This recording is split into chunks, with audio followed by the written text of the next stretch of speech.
Shalom, saudara yang dikasihi Tuhan. Saya berdoa saudara dalam keadaan baik, sehat, serta berlimpah-limpah dengan ucapan syukur. Firman Tuhan datang kepada kita hari ini, iman yang teguh. Sebelumnya, marilah kita berdoa. Tuhan Yesus yang baik, terima kasih buat hari ini. Sungguh hanya karena anugerah-Mu saja kami ada hingga hari ini. Sebentar kami akan merenungkan firman-Mu, urapi kami Tuhan, supaya kami mengerti dan terlebih kami menjadi pelaku firman-Mu. Dalam nama Tuhan Yesus, kami dengarkan firman Tuhan. Haleluya. Amin. 1 Yohanes 5 ayat yang keempat. Sebab semua yang lahir dari Allah mengalahkan dunia. Dan inilah kemenangan yang mengalahkan dunia, iman kita. Saudara, jelas dikatakan yang lahir dari Allah mengalahkan dunia. Dan inilah kemenangan yang mengalahkan dunia, iman kita. Saudara, iman yang teguh dapat diibaratkan seperti mercusuar yang dibangun di atas dasar pondasi yang sangat kokoh, tidak tergoyahkan sekalipun diterpa oleh angin kencang, gelombang yang begitu luar biasa, dan badai yang terus-menerus datang silih berganti.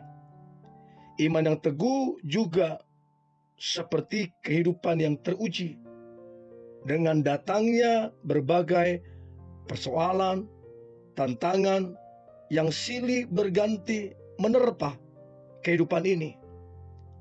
Namun kehidupan orang yang beriman itu tetap kokoh. Dia berdiri tegak dan tidak tergoyahkan. Itulah iman yang kokoh, iman yang teguh. Saudara yang dikasihi Tuhan, kalau kita belajar dari tokoh-tokoh iman dalam Ibrani 11, mereka adalah tokoh-tokoh yang telah mengalahkan dunia dengan iman yang teguh.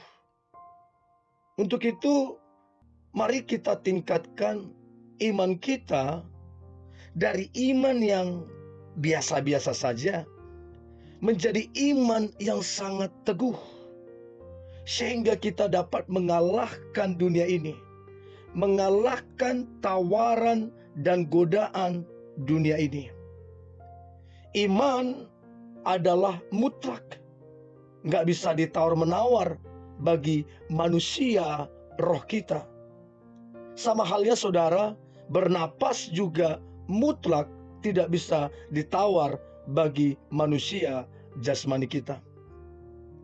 So penting sekali untuk kita sebagai orang percaya beriman. Apapun kondisi kita tetap percaya. Itulah iman yang teguh. Mau sakitkah, mau masalah besarkah, mau tekanan yang begitu kuatkah, mau badai yang begitu besarkah, tetap percaya.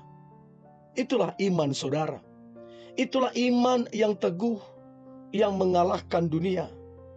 Saudara, bagi Allah tidak ada yang mustahil. Meskipun situasinya penuh keterbatasan, kekurangan, terpukul kalah, namun saudara tetaplah percaya. Tetaplah percaya. Itu iman yang teguh. Biar Tuhan Yesus disenangkan dengan iman kita. Tadinya kita dikalahkan. Dengan iman yang teguh diubahkan menjadi berkemenangan. Amin.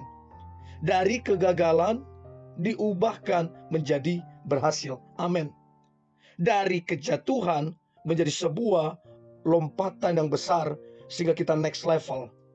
Haleluya. Saudara, iman yang teguh yang diperlihatkan oleh Paulus, di mana Paulus tetap percaya.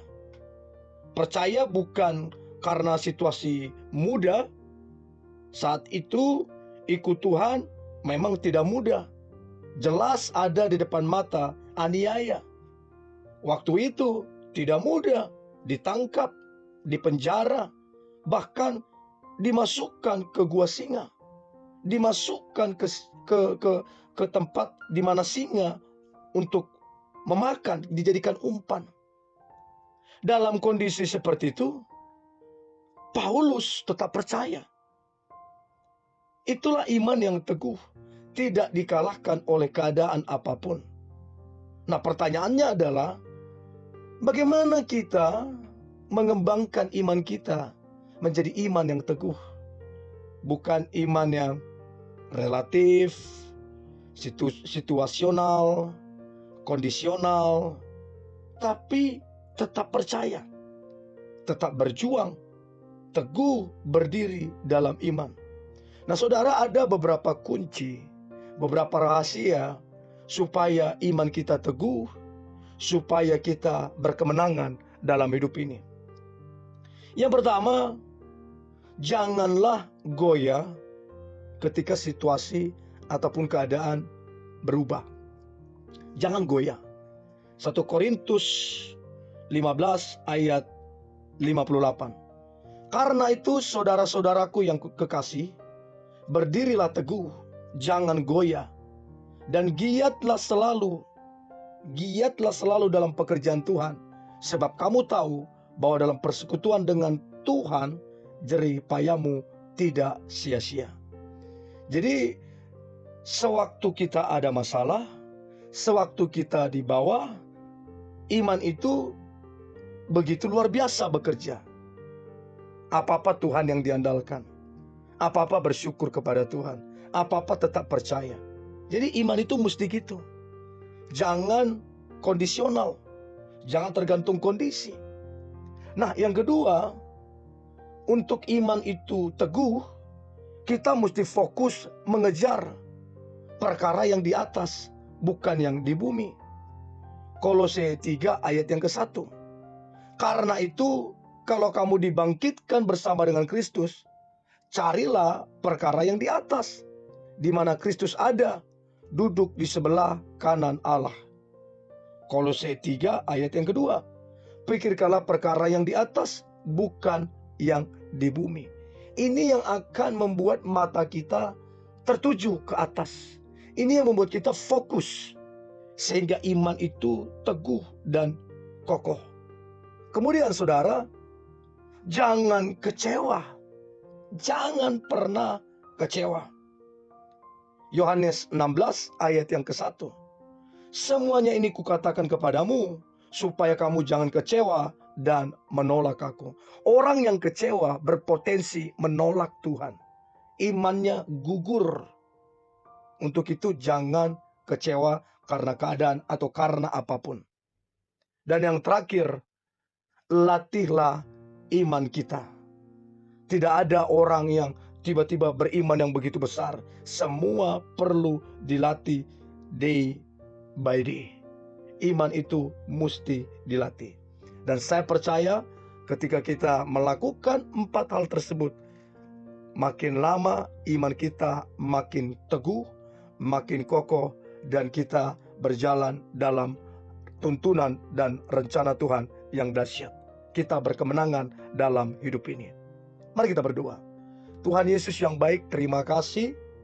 Kami percaya persoalan dan tantangan apapun, Engkau tidak pernah meninggalkan kami. Mata kami harus tertuju kepadamu.